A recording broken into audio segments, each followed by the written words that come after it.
ओम बृहस्पति देवाय नमः। हरे कृष्णा, राधे राधे। बृहस्पतिवार व्रत कथा। भगवान बृहस्पति देव की पूजा अर्चना के लिए बृहस्पतिवार को व्रत करके बृहस्पतिवार की व्रत कथा को पढ़ने अथवा किसी दूसरे स्त्री पुरुष द्वारा सुनने की प्राचीन परंपरा है। बृहस्पतिवार का व्रत करने और व्रत कथा सुनने से स्त्री पुरुषों की सभी मनोकामनाएं पूरी होती हैं। इस व्रत से धन संपत्ति की प्राप्ति होती है और निसंतानों को पुत्र प्राप्ति होती है। परिवार में सुख शांति बनी रहती है। बृहस्पतिवार को सूर्योदय से पहले उठकर स्नान आदि से निवृत्त होकर भगवान बृहस्पति देव को याद करते हुए व्रत का प्रारंभ करना चाहिए। व्रत करने वाले को घर के किसी भी छोटे स्थान पर पूजा स्थल या फिर बड़े स्थान पर पूजा स्थल बनाकर उसमें भगवान बृहस्पति देव की मूर्ति की स्थापना करनी चाहिए। घर के समीप किसी मंदिर में जाकर भी भगवान बृहस्पति देव की पूजा की जा सकती है। भगवान बृहस्पति देव पीले रंग के फूल और पूजा के लिए पीले रंग की सामग्री को विशेष रूप से पसंद करते हैं, इसलिए स्नान के बाद पीले रंग के वस्त्र धारण करने चाहिए। पीले रंग के फूलों से, केले और पीले चंदन से भगवान बृहस्पति देव की पूजा करें।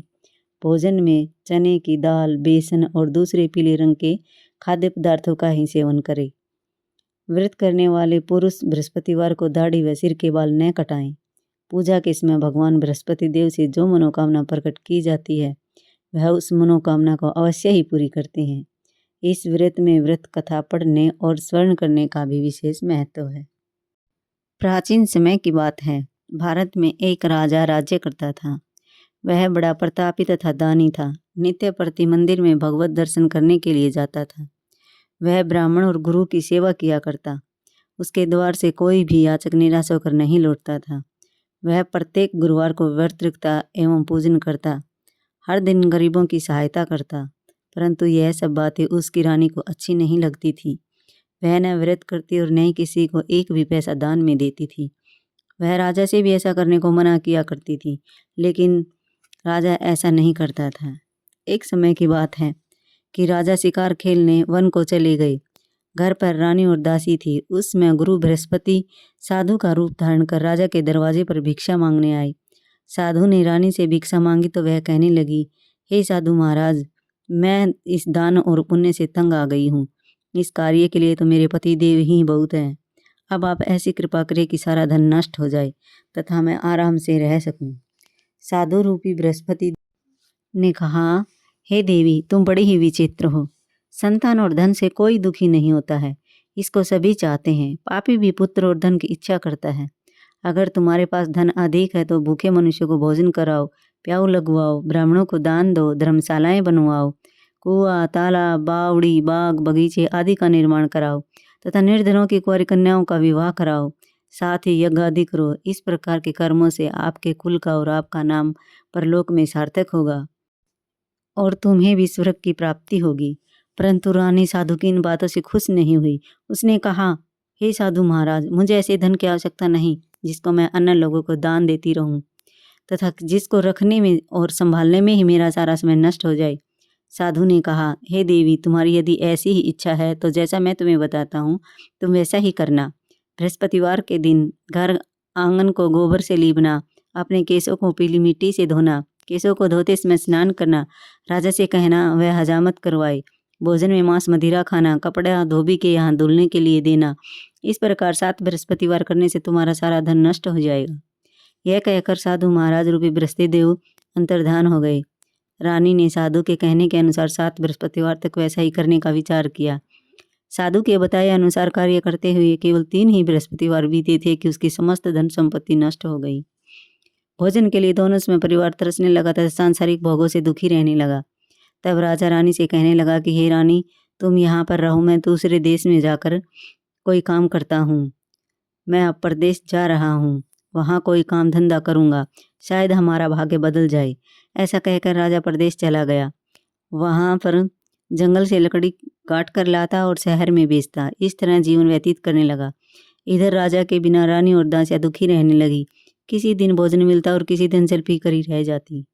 एक समय रानी और दासियों को 7 दिन बिना भोजन के व्यतीत करना पड़ा। तो रानी ने अपनी दासी से कहा, हे दासी, यहाँ पर ही पास ही के नगर में मेरी बहन रहती है, वह बड़ी धनवान है। तू उसके पास जा और वहाँ से 5 सेर बेजर लेकर आ जा, जिससे कुछ समय के लिए गुजारा हो जाएगा। दासी रानी की बहन के पास गई। रानी की बहन उसमें पूजा कर रही थी। बृहस्पतिवार का दिन था। दासी ने रानी की बहन से कहा, हे रानी, मुझे आपकी बहन ने भेजा है, मुझे 5 सेर अनाज दे दो। दासी ने यह बात अनेक बार कही, परंतु रानी की बहन ने कोई उत्तर नहीं दिया, क्योंकि वह उसमें बृहस्पतिवार की कथा सुन रही थी। जब दासी को रानी की बहन से कोई उत्तर नहीं मिला तो वह बहुत दुखी हुई। उसे क्रोध भी आया। वह लौटकर रानी से बोली, हे रानी, आपकी बहन बहुत ही घमंडी है, वह छोटे लोगों से बात नहीं करती। मैंने उससे कहा तो उसने कोई उत्तर नहीं दिया। मैं वापस चली आई। रानी बोली, हे दासी, इसमें उसका कोई दोष नहीं है। जब बुरे दिन आते हैं तब कोई सहारा नहीं देता। अच्छे बुरे का पता विपत्ति में ही लगता है। जो ईश्वर की इच्छा होगी वही होगा। यह सब हमारे भाग्य का ही दोष है। उधर रानी की बहन ने सोचा कि मेरी बहन की दासी आई थी, परंतु मैं उससे नहीं बोली, इससे वह बहुत दुखी हुई होगी। इसीलिए कथा सुन और भगवान विष्णु का पूजन समाप्त कर वह अपनी बहन के घर आई और कहने लगी, हे बहन, मैं बृहस्पतिवार का व्रत कर रही थी। तुम्हारी दासी हमारे घर गई थी, परंतु जब तक कथा होती है तब तक हम लोग न उठते हैं और न ही बोलते हैं, इसलिए मैं नहीं बोली। कहो दासी क्यों गई थी? रानी बोली, बहन, हमारे घर अनाज नहीं था। वैसे तुमसे कोई बात छिपी नहीं है, इस कारण मैंने दासी को तुम्हारे पास 5 सेर बेजर लेने के लिए भेजा था। रानी की बहन बोली, बहन देखो, बृहस्पति भगवान सबकी मनोकामना पूर्ण करते हैं। देखो, शायद तुम्हारे घर में भी अनाज रखा हो। यह सुनकर दासी घर के अंदर गई तो वहाँ उसे एक घड़ा बेजर भरा मिल गया। उसे बड़ी हैरानी हुई, क्योंकि उसने एक एक बर्तन को देख लिया था। उसने बाहर आकर रानी को बताया। दासी अपनी रानी से कहने लगी, हे रानी, देखो, वैसे हमको जब अन्न नहीं मिलता तो हम रोज ही व्रत किया करते हैं। अगर इनसे व्रत की विधि और कथा पूछ ली जाए तो उसे हम भी कर लिया करेंगे। दासी के कहने पर रानी ने अपनी बहन से बृहस्पतिवार के बारे में पूछा। उसकी बहन ने बताया, हे रानी बहन, बृहस्पतिवार को सूर्योदय से पूर्व उठकर स्नान करके बृहस्पतिवार का व्रत करना चाहिए, लेकिन उस दिन सिर नहीं धोना चाहिए। बृहस्पतिवार के व्रत में चने की दाल और मनुक्खों से विष्णु भगवान का केले के वृक्ष की जड़ में पूजन करें तथा दीपक जलावे। उस दिन एक ही समय भोजन करें। भोजन पीले खाद्य पदार्थ का ही करें तथा कथा सुने। इस प्रकार व्रत करने से गुरु भगवान प्रसन्न होते हैं, अन्न पुत्र धन देते हैं। इस तरह व्रत और पूजन की विधि बताकर रानी की बहन अपने घर लौट गई। रानी और दासी दोनों ने निश्चय किया कि वे बृहस्पति देव भगवान का पूजन जरूर करेंगी। 7 दिन बाद जब बृहस्पतिवार आया तो उन्होंने व्रत रखा। गुड़साल में जाकर चना और गुड़ बीन लाई तथा उसकी दाल से केले की जड़ में विष्णु भगवान का पूजन किया। अब भोजन कहाँ से आए? दोनों बड़ी दुखी हुई, परंतु उन्होंने व्रत किया था, इस कारण बृहस्पति देव भगवान प्रसन्न थे। वे एक साधारण व्यक्ति के रूप में 2 थालों में सुंदर पीला भोजन लेकर आए और दासी को देकर बोले, हे दासी, यह भोजन तुम्हारे और रानी के लिए है, तुम दोनों करना। दासी भोजन पाकर बड़ी प्रसन्न हुई और रानी से बोली, रानी जी, भोजन कर लो। रानी को भोजन आने के बारे में कुछ भी पता नहीं था, इसलिए वह दासी से बोली, जा तू ही भोजन कर, क्योंकि तू हमारी व्यर्थ में हंसी उड़ाती है। दासी बोली, एक व्यक्ति अभी भोजन दे गया है। रानी कहने लगी, वह भोजन तेरे लिए ही दे गया है, तू ही भोजन कर। दासी ने कहा, वह व्यक्ति हम दोनों के लिए 2 थालों में भोजन दे गया है, इसलिए मैं और आप दोनों ही साथ साथ भोजन करेंगे। फिर दोनों ने गुरु भगवान को नमस्कार कर भोजन प्रारंभ किया। उसके बाद से वे प्रत्येक बृहस्पतिवार को गुरु भगवान का व्रत और पूजन करने लगी। बृहस्पति भगवान की कृपा से उनके पास धन हो गया, परंतु रानी फिर पहले की तरह से आलस्य करने लगी। तब दासी बोली, देखो रानी, तुम पहले भी इसी प्रकार आलस्य करती थी। तुम्हें धन के रखने में कष्ट होता था, इस कारण सभी धन नष्ट हो गया। अब गुरु भगवान की कृपा से धन मिला है तो फिर तुम्हें आलस्य होता है। बड़ी मुसीबतों के बाद हमने यह धन पाया है, इसलिए हमें दान पुण्य करना चाहिए। तुम भूखे मनुष्यों को भोजन कराओ, प्याऊ लगवाओ, ब्राह्मणों को दान दो, कुआं, तालाब, बावड़ी, बाग, बगीचे आदि का निर्माण करवाओ, मंदिर पाठशाला बनवाकर दान दो, कुंवारी कन्याओं का विवाह करवाओ। धन को शुभ कार्यों में खर्च करो, जिससे तुम्हारे कुल का यश बढ़े तथा स्वर्ग की प्राप्ति हो और पितृ प्रसन्न हो। दासी की बात मानकर रानी ने इसी प्रकार के कर्म करने आरंभ किए, जिससे उनका काफी यश फैलने लगा। एक दिन रानी और दासी आपस में विचार करने लगी कि न जाने राजा किस दशा में होंगे, उनकी कोई खोज खबर नहीं है। गुरु भगवान से उन्होंने प्रार्थना की और भगवान ने रात्रि में राजा को सपन में कहा, हे राजा, उठ, तेरी रानी तुझको याद कर रही है, अब अपने देश को लौट जा। राजा प्रातःकाल उठकर जंगल से लकड़ियां काट कर लाने के लिए जंगल की ओर चल पड़ा। जंगल से गुजरते हुए वह सोचने लगा, रानी की गलती से कितने दुख भोगने पड़े। राजपाट छोड़कर उसे जंगल में आकर रहना पड़ा।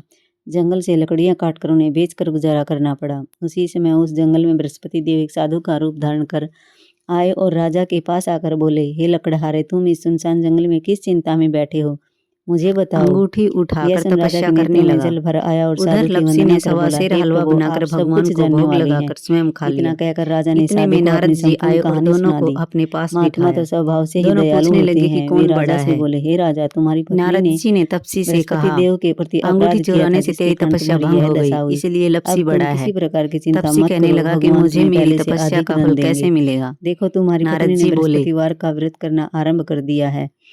अब तुम भी बृहस्पतिवार का व्रत करके चने की दाल व गुड़ जल के लोटे में डालकर केले का पूजन करो, फिर कथा कहो या सुनो, भगवान तुम्हारी सब मनोकामनाओं को पूर्ण करेंगे।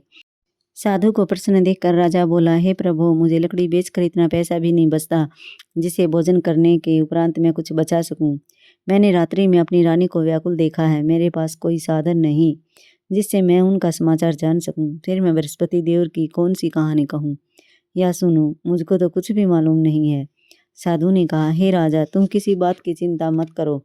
बृहस्पतिवार के नगर दिन बसेरा कर रोजाना लेते की तरह हैं। भाट लकड़ियां बोला, तू ही लेकर नगर शहर में बसेरा जाओ, कर ले, मैं तुम्हें तो रोज से ससुराल दुगना जा धन रहा हूँ, प्राप्त होगा, वहाँ खूब जिससे तुम खातिरदारी भली होगी। भांति भोजन कर जाट लोगे कुएं तथा के पास बृहस्पति देव बैठकर की पूजा पानी का की सामान घंटी भी और आ चावल जाएगा। का दाना लेकर लकड़हारा बने नगर राजा ने बसेरा उन करने साधुओं से लगा भगवान और बृहस्पति बोला, देव की यह नगर कथा बसेरा सुनकर जो करे सो मल बृहस्पतिवार का धोवे व्रत पाँव, करके भगवान ताता विष्णु की मांडा पूजा की। तापसी उस दिन देगी से उसके मेरी सभी माँ। क्लेश दूर हो गए। माँ लेकिन देगी अगले मौसी देगी बृहस्पतिवार को द्वारका काम का काज वास, में मीठा अधिक व्यस्त मीठा रहने ग्रास के कारण वृंदावन का वास, उसने भगवान 5 फूल बृहस्पति की देव का छठी व्रत रास। नहीं किया। मेरा जीव भगवान श्री बृहस्पति कृष्ण देव के पास, लकड़हारे से डालू क्रोधित पानी हो गए हो और जाए उसे घी, भूल की झट से सजा निकल दी। जाए मेरा उस दिन जी। नगर के राजा ने वह नगर में यह कह घोषणा करके करके सबको सूचित जाट किया, चल पड़ा। प्रत्येक नागरिक मेरे महल में भोजन करने आए, जो नहीं आएगा उसे अपराधी मानकर भारी दंड दिया जाएगा।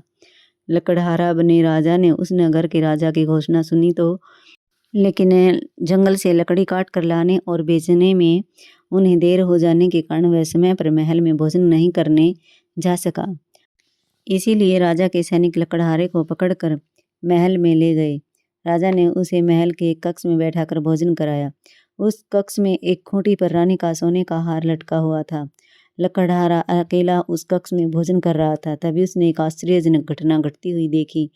देखते ही देखते वह खूंटी हार को निगल गई। थोड़ी देर के बाद राजा ने हार को गायब देखा तो लकड़हारे को कारावास में डलवा दिया। लकड़हारा मन ही मन अपने भाग्य को कोसने लगा। तभी उसे जंगल में मिले साधु का स्मरण हो आया। थोड़ी देर में भगवान बृहस्पति देव सन्यासी के रूप में उसके सामने प्रकट हुए और उससे कहा, हे लकड़हारे, तुमने भगवान बृहस्पति देव की पूजा नहीं की, इसी कारण तुम्हें यह कष्ट प्राप्त हुआ है। लेकिन अब चिंता मत करो, बृहस्पतिवार के दिन कारागार के दरवाजे पर तुम्हें कुछ पैसे पड़े हुए मिलेंगे। उन पैसों से भगवान बृहस्पति देव का व्रत करके उनकी पूजा करोगे तो तुम्हारे सब दुख नष्ट हो जाएंगे।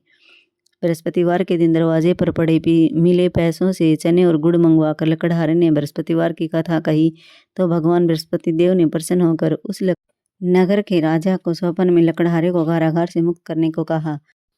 सुबह राजा ने अपने कक्ष में आकर देखा तो खूंटी पर रानी का हार टंगा हुआ था। राजा ने लकड़हारे को मुक्त कर दिया और उसे धन और आभूषण देकर विदा किया। लकड़हारा बना राजा उस नगर से चलकर अपने नगर में पहुंचा तो उस नगर में कुएं, धर्मशाला, बाग बगीचे देखकर बहुत प्रसन्न हुआ। राजा ने किसी से पूछा, ये कुएं, धर्मशालाएं किसने बनवाई हैं? सब ने बताया कि ये सब रानी और दासी द्वारा बनवाए गए हैं। राजा महल में पहुंचा तो रानी ने उसका भव्य स्वागत किया। तब राजा ने निश्चय किया कि सप्ताह में एक बार तो सभी व्रत करते हैं और पूजन करते हैं, परंतु मैं प्रतिदिन व्रत किया करूंगा तथा दिन में 3 बार कथा कहा करूंगा। अब राजा हर समय दुशाले में चने की दाल बांधे रहता तथा दिन में 3 बार बृहस्पति देव की कथा कहता। कुछ दिनों बाद राजा को अपनी बहन की याद आई। एक दिन घोड़े पर सवार होकर राजा अपनी बहन से मिलने के लिए चल दिया। अभी राजा नगर के बाहर पहुंचा ही था कि उसने कुछ लोगों को एक शव को ले जाते हुए देखा। राजा को स्मरण हो आया कि आज उसने किसी को बृहस्पतिवार की व्रत कथा नहीं सुनाई है।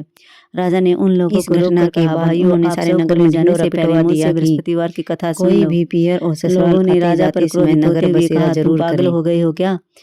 लेकिन कुछ बड़े बूढ़े लोगों ने कहा, अच्छा भाई, साथ में चलते चलते तुम अपनी कथा भी सुना लो। राजा ने चलते हुए आधी कथा ही सुनाई थी कि सब हिलने लगा। राजा के पूरी कथा सुनते ही सब उठकर बैठ गया। लोगों ने हैरानी से दांतों तले उंगली दबाई और अगले बृहस्पतिवार से भगवान बृहस्पति देव का व्रत करने व कथा सुनने का निश्चय कर लिया। अब घोड़े पर सवार राजा चलते हुए एक किसान के पास पहुंचा। किसान अपने खेत में हल चला रहा था।